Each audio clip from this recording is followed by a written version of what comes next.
നമുക്കിന്നൊരു കഥ കേട്ടാലോ? കണ്ണനിൽ ചേർന്ന് സായുജ്യമടഞ്ഞ രാധയുടെ കഥയായാലോ ഇന്ന്? ശ്രീ രാധയെക്കുറിച്ച് പറയാൻ തുടങ്ങുമ്പോൾ തന്നെ അവിടെ ഭഗവാന്റെ സാന്നിധ്യമുണ്ടാകും.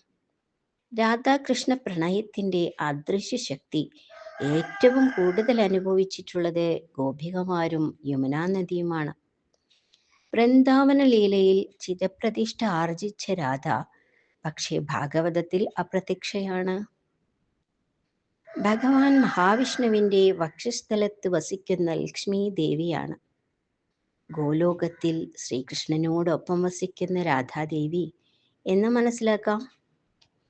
രാധാറാണി ഭൂമിയിൽ അവതരിച്ചത് വൃന്ദാവനത്തിന് സമീപമുള്ള പഴയ ബർസാന അഥവാ റാവൽ എന്ന സ്ഥലത്താണ്. വൃഷഭാനു എന്ന ഗോപാലന് കലാവതി എന്ന ഭാര്യയിൽ ജനിച്ചവളാണ് രാധ എന്ന് ബ്രഹ്മവൈവർത്തക പുരാണവും നാരദ പുരാണവും പറയുന്നു. ജനിച്ച് ഒരു വർഷത്തിന് ശേഷമാണ് രാധ കണ്ണുകൾ തുറന്നത്. എല്ലാവരും ഈ കുട്ടിയെ അന്ധയാണ് എന്ന് വിധിയെഴുതി. എന്നാൽ യശോദയ്ക്ക് ഒരു ആൺകുട്ടി ജനിച്ചു എന്ന വാർത്ത ഒരു ദൂതൻ മുഖാന്തരം അറിഞ്ഞ രാധയുടെ പിതാവ് ആ കുട്ടിയെ കാണാൻ ഭാര്യയോടൊപ്പം നന്ദഗൃഹത്തിലേക്ക് പോയപ്പോൾ രാധയെയും കൂടെ കൂട്ടി. അന്നുവരെ കണ്ണു തുറക്കാതെ രാധ കണ്ണന്റെ ശയാഗ്രഹത്തിനടുത്ത് എത്തിയപ്പോൾ ആദ്യമായി കണ്ണു തുറന്നു.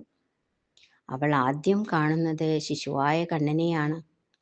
ഭൂമിദേവിയുടെയും ബ്രഹ്മവിഷ്ണു മഹേശ്വരന്മാരുടെയും അപേക്ഷയനുസരിച്ച് പരിപൂർണതമനായ ശ്രീകൃഷ്ണന്റെ അവതാര സമയത്ത് ഭൂമിയിൽ ജന്മമെടുത്ത മൂലപ്രകൃതിയായ രാധയെന്ന് ഗർഗസംഹിത പറയുന്നു.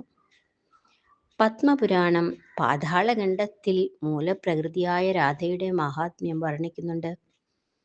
കർണൻ അക്രൂരനാൽ അനുഗതനായി മധുരയിലേക്ക് യാത്രയാകുമ്പോൾ ഗോപികമാർ കണ്ണുനീരോടെ കണ്ണനെ ഏറെ ദൂരം അനുഗമിച്ചു. എന്നാൽ രാധ വൃന്ദാവനം വിട്ടുപോയില്ല. അവൾക്കറിയാമായിരുന്നു കണ്ണൻ തന്നെ ഒരിക്കലും വിട്ടുപോകില്ലെന്ന്. എന്നാൽ ചുണ്ടോട് ചേർത്ത് വെച്ച് നാദം പൊഴിക്കുന്ന ഭഗവാന്റെ ജീവാത്മാവായ ഓടക്കുഴൽ രാധയ്ക്ക് സമ്മാനിച്ചിട്ടാണ് യാത്രയായത്.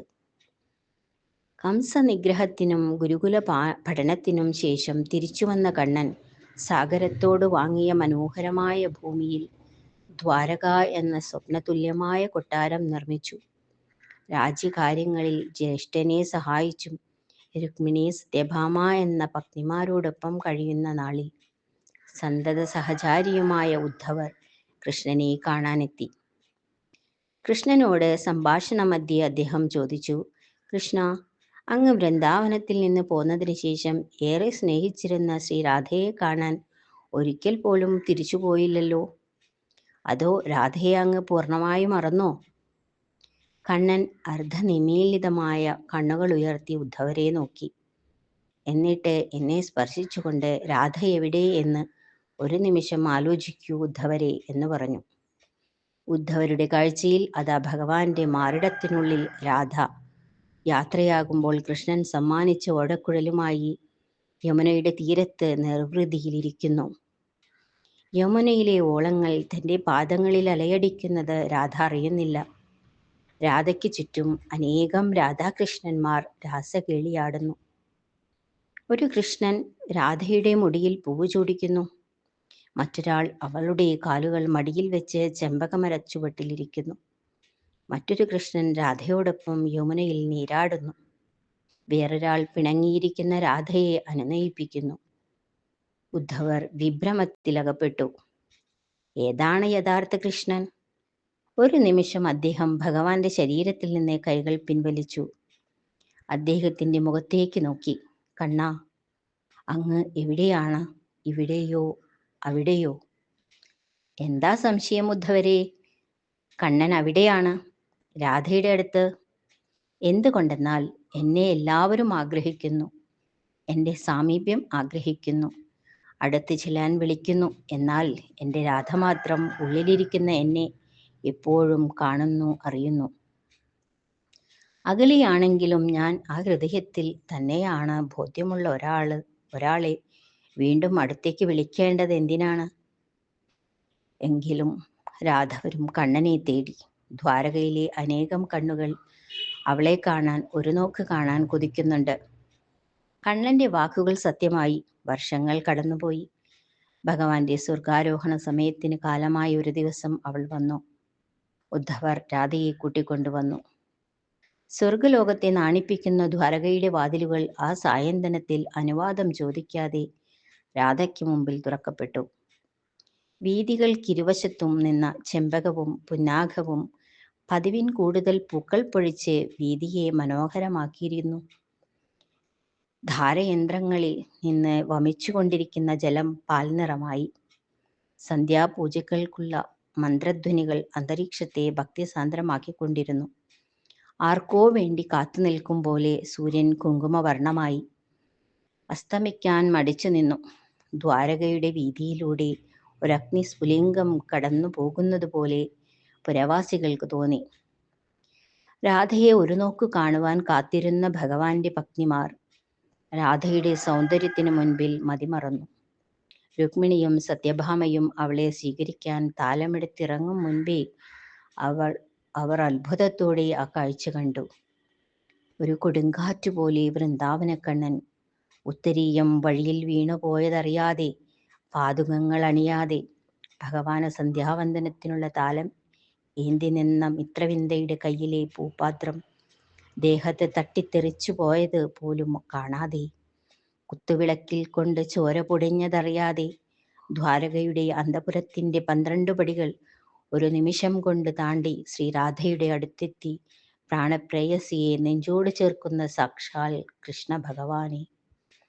രാധേ രാധേ, കൃഷ്ണ കൃഷ്ണ എന്ന് പൗരജനങ്ങൾ ആർത്തു വിളിക്കുമ്പോൾ കണ്ണൻ അവളെ ചേർത്ത് പിടിച്ചുകൊണ്ട് അകത്തേക്ക് നടന്നു. നീല നിറമാർന്ന കണ്ണന്റെ ശരീരത്തിൽ ഒരു കസപുത്തരീയം ചാർത്തിയതുപോലെ അതിമനോഹരമായിരുന്നു ആ കാഴ്ച. രാധയ്ക്ക് ഉറങ്ങുന്നതിന് മുൻപ് ചൂടുപാൽ വേണം എന്ന് കണ്ണൻ എന്നോ പറഞ്ഞ് അറിവ് വെച്ച് രുക്മിണിയെ ചൂടുപാൽ കൊണ്ടുവന്നു.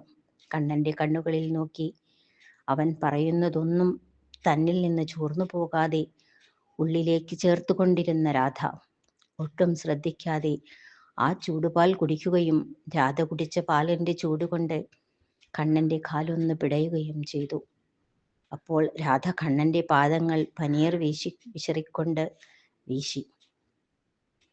ഈ കാഴ്ച കണ്ടുകൊണ്ട് നിന്ന രുക്മിണിക്കും കണ്ണനും രാധയും രണ്ടല്ല ഒന്നാണ് എന്ന തത്വം മനസ്സിലായി. എന്നാൽ രാധയെ ഒരു നോക്ക് കാണാൻ നിന്ന ദ്വാരകയിലെ പ്രജകൾ നിരാശരായി. രാധ ശയിച്ചിരുന്ന അന്തപുരം ശൂന്യമായിരുന്നു. എന്നാൽ ദ്വാരകയിൽ നിന്ന് കൃഷ്ണപ്രിയ പുറത്തേക്ക് പോയതായി ആരും കണ്ടിട്ടില്ല. രാധ എങ്ങും പോയില്ല. അവൾ ദ്വാരകയിൽ തന്നെ കൃഷ്ണ ശരീരത്തിൽ അലിഞ്ഞു ചേർന്നു, സായുജ്യമടഞ്ഞു. അധികം താമസിയാതെ ഭഗവാന്റെ സ്വർഗാരോഹണവും നടന്നു. ആശ്രയിക്കുന്ന ഭക്തരെ ഒരിക്കലും ഉപേക്ഷിക്കാത്ത കണ്ണൻ രാധയെ എങ്ങനെ ഉപേക്ഷിക്കും? കണ്ണൻ രാധയെ ഉപേക്ഷിച്ചു പോയി എന്ന് പറയുന്ന അനേകം പേരെ കാണാൻ കഴിയും. എന്നാൽ രാധയില്ലെങ്കിൽ കൃഷ്ണനില്ല എന്ന് കണ്ണൻ തന്നെ ബ്രഹ്മവൈവർത്തക പുരാണത്തിൽ പറയുന്നത് ശ്രദ്ധിക്കൂ. അല്ലയോ രാധേ, നീ എനിക്ക് എൻ്റെ പ്രാണനേക്കാൾ പ്രിയപ്പെട്ട വിലാസിനിയാണ്. നീയും ഞാനും തമ്മിൽ യാതൊരു വ്യത്യാസവുമില്ല എന്നുള്ളത് നിശ്ചയം. പാലിൽ വെളുപ്പ് നിറം പോലെയും അഗ്നിയിൽ ദാഹക ശക്തി പോലെയും ഭൂമിയിൽ ഗന്ധം പോലെയും ഞാൻ നിന്നിൽ പിരിയാതെ എപ്പോഴും വർത്തിക്കുന്നു. ഭക്തർ നമ്മളെ ഭേദബുദ്ധിയോടെ കാണുമ്പോൾ, നിന്നിൽ നിന്നും എന്നെ വേർതിരിച്ച് കാണുമ്പോൾ ലോകർക്ക് ഞാൻ കൃഷ്ണൻ മാത്രം. നിന്നോട് ചേരുമ്പോൾ ശ്രീകൃഷ്ണൻ പൂർണ്ണൻ. ഭഗവാൻ തുടരുന്നു. രാ ശബ്ദം എന്നെ ഉലക്കത്തക്കതാണ്. ആ മന്ത്രം ജപിച്ചവന് ഉത്തമ ഭക്തി ഞാൻ പ്രദാനം ചെയ്യും. ധാ എന്ന് ചേർത്ത് ഉച്ചരിക്കുന്നവൻ്റെ പിന്നാലെ ഞാൻ ഓടിയെത്തും. കൃഷ്ണൻ എന്നും കേൾക്കാൻ കൊതിക്കുന്ന മന്ത്രമാണ് രാധാമന്ത്രം. കൃഷ്ണനെ സന്തോഷിപ്പിക്കുവാൻ രാധാമന്ത്രം പോലെ മഹത്തായ മറ്റൊരു മന്ത്രവുമില്ലത്രേ. കൃഷ്ണനിൽ രാധയുടെ അഭാവവും രാധയിൽ കൃഷ്ണന്റെ അഭാവവും ഭാവന ചെയ്യാൻ കഴിയില്ല. രാധയെ പൂജിച്ചാൽ കൃഷ്ണനെ പൂജിച്ച ഫലമാണ്. ഇന്നും മധുരയിലും വൃന്ദാവനിലും ഗോവർദ്ധനിലും ഗോകുലത്തിലും മുഴങ്ങിക്കേൾക്കുന്നത് കണ്ണന്റെ പ്രാണപ്രേയസിയായ രാധാനാമം മാത്രമാണ്. പാർവതീദേവിക്ക് പരമശിവൻ ചൊല്ലിക്കൊടുത്ത ശ്രീരാധാ സഹസ്രനാമം ഏകാദശി ദിനങ്ങളിൽ ചൊല്ലുന്നത് ശ്രേയസ്കരമാണ്. അതുപോലെ ഭാഗവതം പാരായണം ചെയ്യുന്ന അറിവുള്ള ആചാര്യന്മാർ സ്വർഗാരോഹണത്തിന് മുൻപ് ശ്രീ രാധാ സഹസ്രനാമം ചൊല്ലി കേൾക്കാറുണ്ട്. രാധേ രാധേ ഗോവിന്ദ, രാധേ രാധേ രാധേ ഗോവിന്ദ. ജയ് ശ്രീ രാധേ രാധേ.